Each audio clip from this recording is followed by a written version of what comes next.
Mr. Mario Franco, the President of the Foundation of Mobile Communication in Portugal, and Ms. Martina Roth, the Director of Global Strategy, Research and Policy from Intel.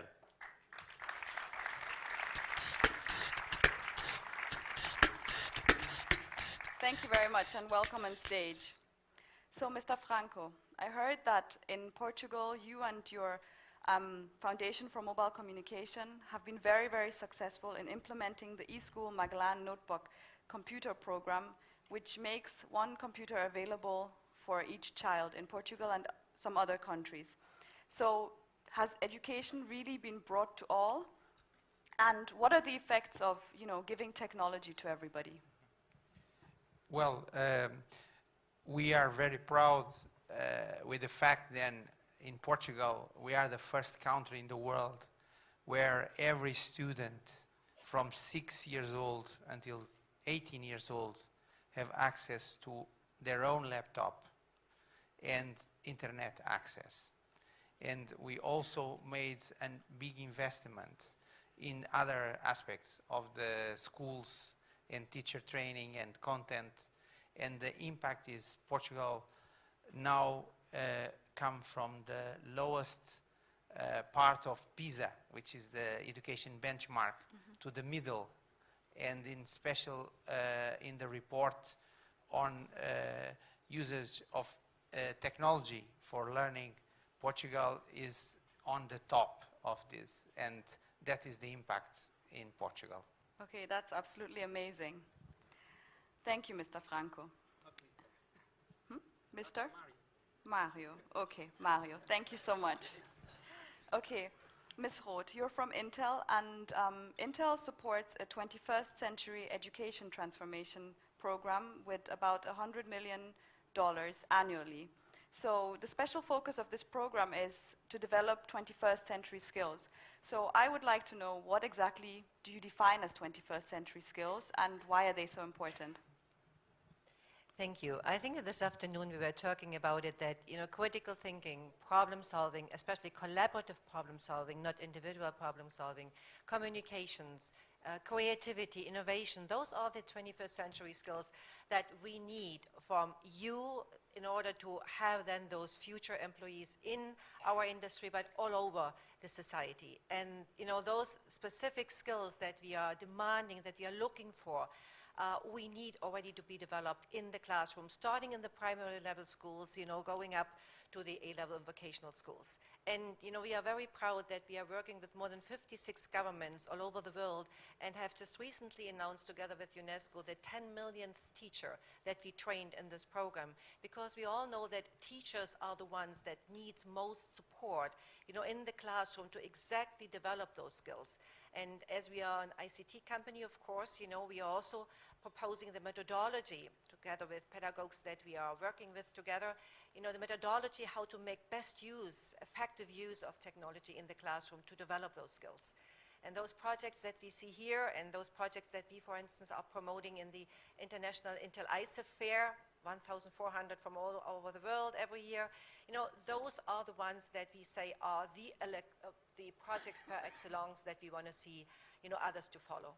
And when you at the end of the day then have projects like yours, and many, many others coming, then I'm very confident that the future, will bring us the innovators we need in order to build this future that you talk about. Thank you very much, Ms. Roth and Mario. So please join me in giving recognition to the winners in the next category. I would now like to ask the winners of the category Education for All to please come on stage. Mr. Sebastian Bordeaux and Mr. Jocelyn Lecamus from France with their project ECO, the Pupil's Best Friend. Ms. Eileen Knowles and Ms. Mila Luke from Canada with their project Education Generation. Mr. Jitin Krishnan from India with his project Make a Difference.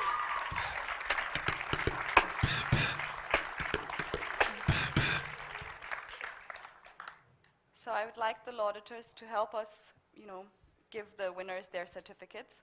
Maria, please do us the honors. Maybe you can come more forward so everybody can see you. What I would like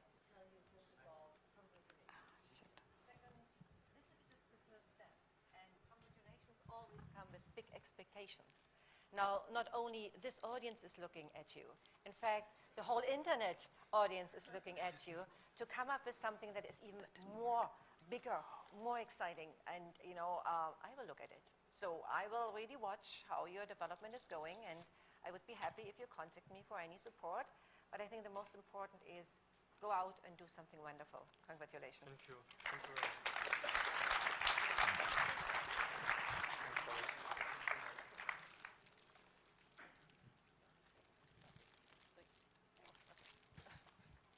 Oh, now I become the one. So having here a girls' team in front of me, we all saw the project. I'm really excited about that one as well. Perhaps an analogy. Looking into your sparkling eyes, it reminds me that a fire always starts with sparks.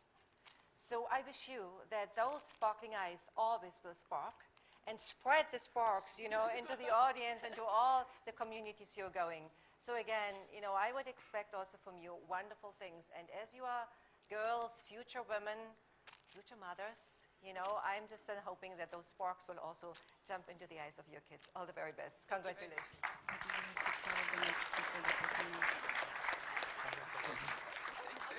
Okay, congratulations.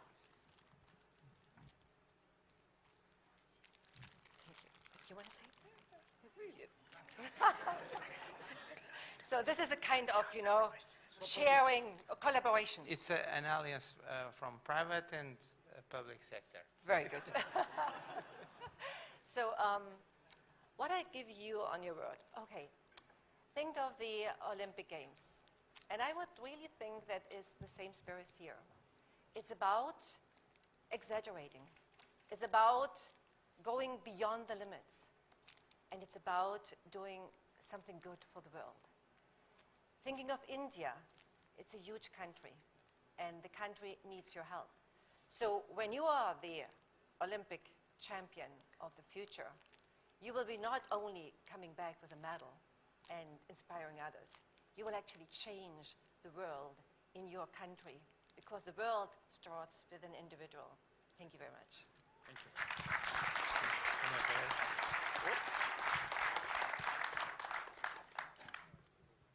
Fantastic projects all around. So if I can have Project Eco here next to me, please. Sebastian, I really love your project. Oh, he is Sebastian. And you're Jocelyn. Okay, I will talk to both of you. Okay, so your project really addresses the needs and requirements of digital natives, and I think that's really, really good, because the way young people use technology, even people much younger than us, is absolutely different from anything the world has ever seen. It's modern, sophisticated, and that's exactly what your project is, But what I want to know, the Millennium Development Goal is education for all. Yeah. So, how do you plan to make your project, affordable and accessible to, the rural community in developing countries? So that's a good question. The thing is, we choose the pen because it's really cheap. So even poor pupils in France can afford it.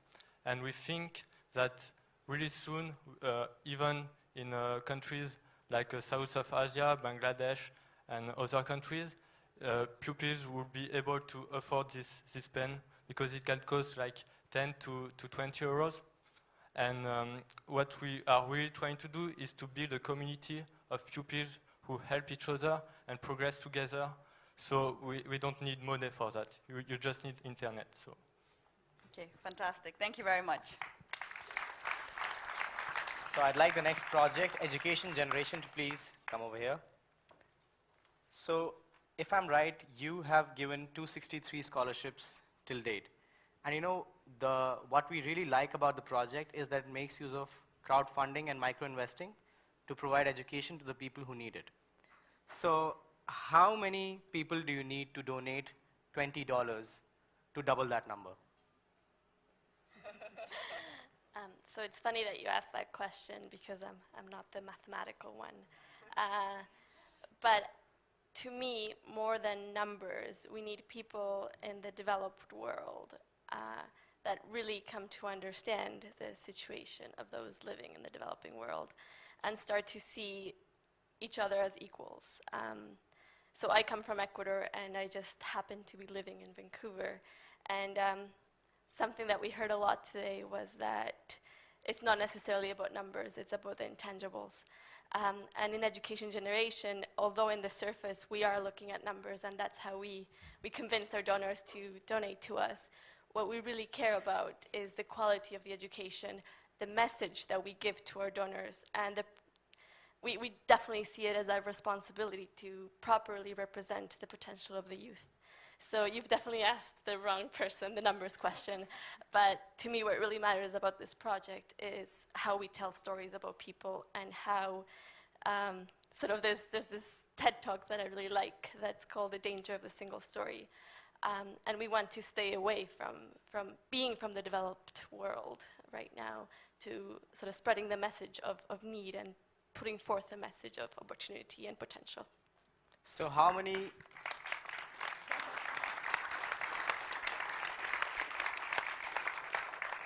many people in this room are willing and ready to donate $20 to their project after the gala?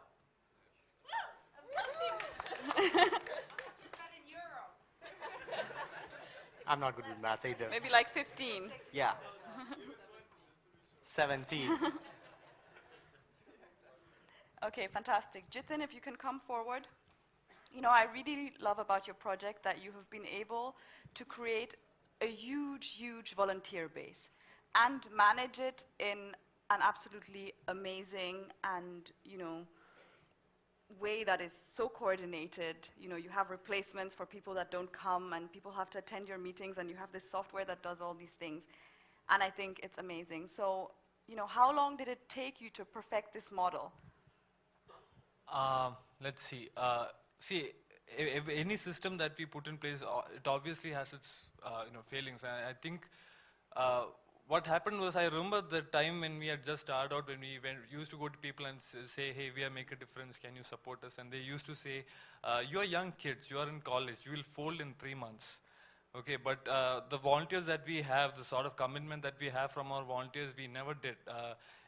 No matter how many systems failed, no matter how many processes didn't work out, no matter how many programs didn't work, the bugs we had, people just kept on coming back, because ultimately, I think all of us, all of 1,000 volunteers relate, very well to the sort of work that we do, the sort of dreams that we give to our children. I think the moment that volunteers change is the first class they take. They see for themselves. I think most people have this stereotype about the underprivileged, and you need to break it. I mean, there's a stereotype that, okay, the underprivileged are not good enough, and that's why they are underprivileged. But the moment you go to class and you find out the 10 kids who are standing in front of you are way, way smarter than you are, and they'll beat you any day, then you sort of, undergo the change. So the process itself, it took 4 years to perfect. So we have been working since 2006. The year that we absolutely got it right, spot perfectly, was this year. Okay, fantastic. Thank you all, and congratulations.